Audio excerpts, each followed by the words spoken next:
Hey Dirt Magicians! Today we're going to be touring two of our Dirt Magicians gardens for ideas on how to bring pollinators into your own garden. We'll discuss the importance of creating habitat for this, as well as get 8 tips and ideas on different pollinator-friendly habitats that we can do. Stay to the end where we give you tips for your gardens, whether it's a balcony, a backyard, a container, or a community garden. So our first stop is here with Vern and Ashton. Vern started flower gardening many years ago, and then just last year with her son Ashton learned how to vegetable garden. They've done an amazing job at not only growing vegetables, but really rewilding their space. And what's also unique and beautiful about this space is that it's actually in their front yard on a cross section of 2 streets. So they end up engaging with the community so much. Yeah, definitely. I personally come out to garden and be in my own space and be quiet, but my mom... And I love it when the neighbors come by and tell me about their gardens and what's in their back. Chatter right here. Yeah. Yeah. So we have 2 different purposes. I do like to talk with the community and show our garden as an offering out on the corner lot. And we have been inspired to see others in our community have garden boxes. They're sprouting up in our neighborhood. So we're happy to see that, and I'm totally happy to talk about gardening with anyone. Yeah. So last year, as part of our garden coaching with Vern and Ashton, we talked a lot about the importance of pollinators, and kind of in our journey of discovery together, discovered that we're losing insect populations by about 2.5% per year. However, urban spaces are actually really good places to bring those back by bringing in those native plants, and I have to say these are my best students of all time when it comes to bringing native plants into their yard. It is an incredible space now for so many rewild native plants here. Vern, do you want to show us around a little bit at some of these Yes, trees? I do. Yes, welcome to my garden. Here are our beautiful lupins, and we usually have bees all over them.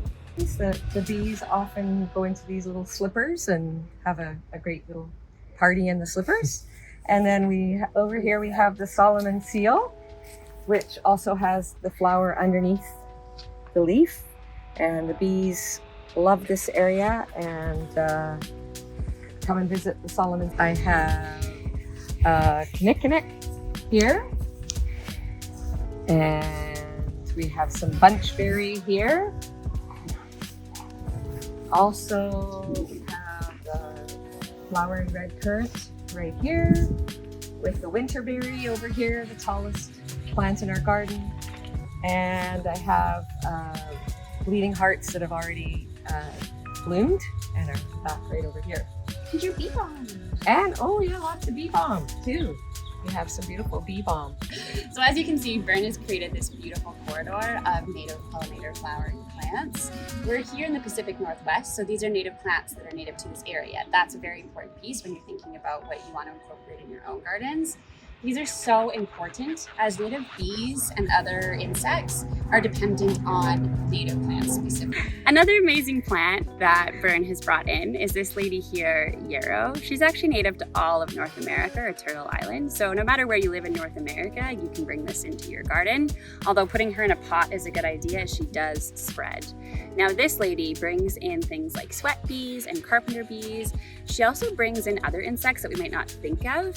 So things like ladybugs and syrphids, those actually eat our garden pests, but they need pollen as part of their diet. So this is a great plant to sort of give them that pollen that they need so then they can feast on our garden pests as well.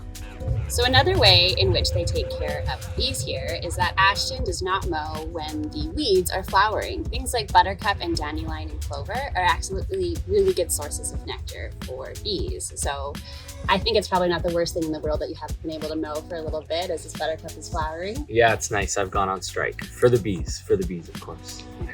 So right now we have buttercups growing on the lawn, but earlier in the season we had dandelions and clover as well, but I did mow those away and now these have started to come out. I do have to mow the lawn eventually throughout the season, but what I've done here is I've kept about a meter squared area growing, so tall grass is where bumblebees like to nest.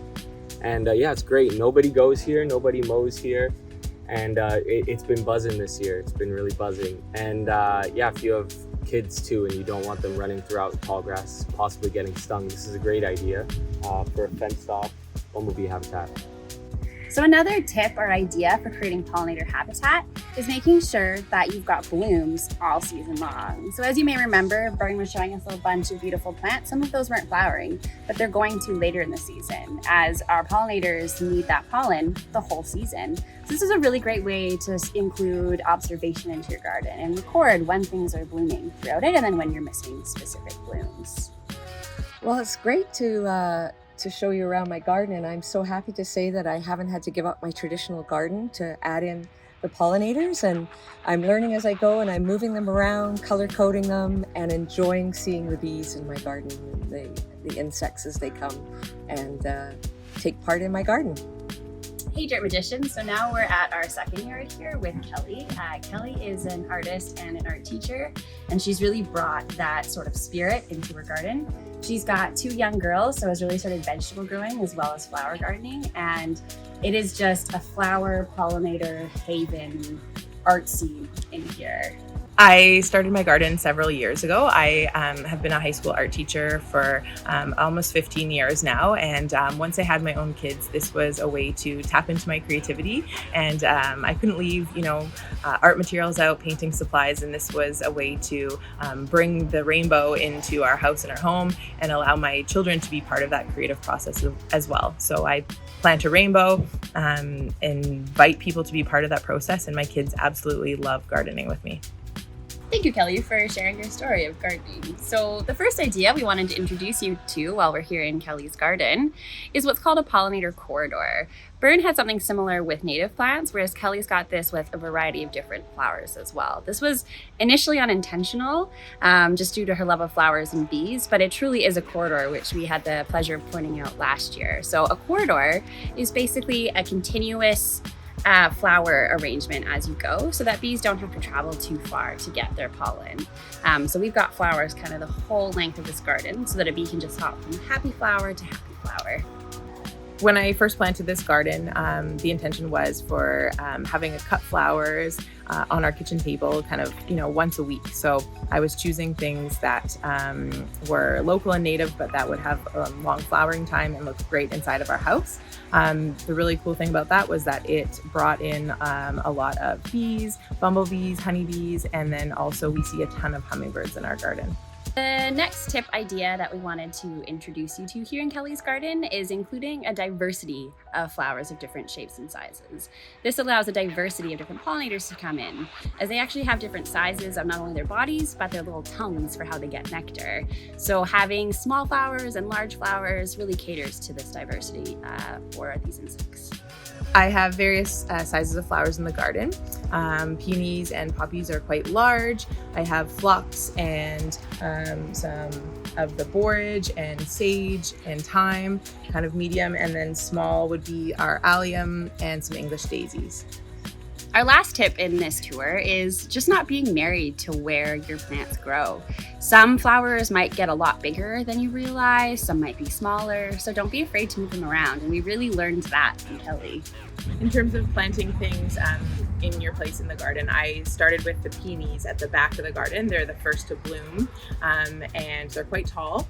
Once they die back, the flowers are all gone and it's just quite green, so I have larger hollyhocks that grow up really tall and block this space. So for me, it was all about what time of the year they would flower and how tall they would get, and kind of the orientation of colors in the garden as well. This was something that I kind of learned over the years. I would often see a flower in someone else's garden and want to plant it in here, so I would have to move things around in order to accommodate them, fit things in, and just helps me kind of get more vibrancy in my garden. So the next tip idea that Kelly has done here is she's created an insect watering station.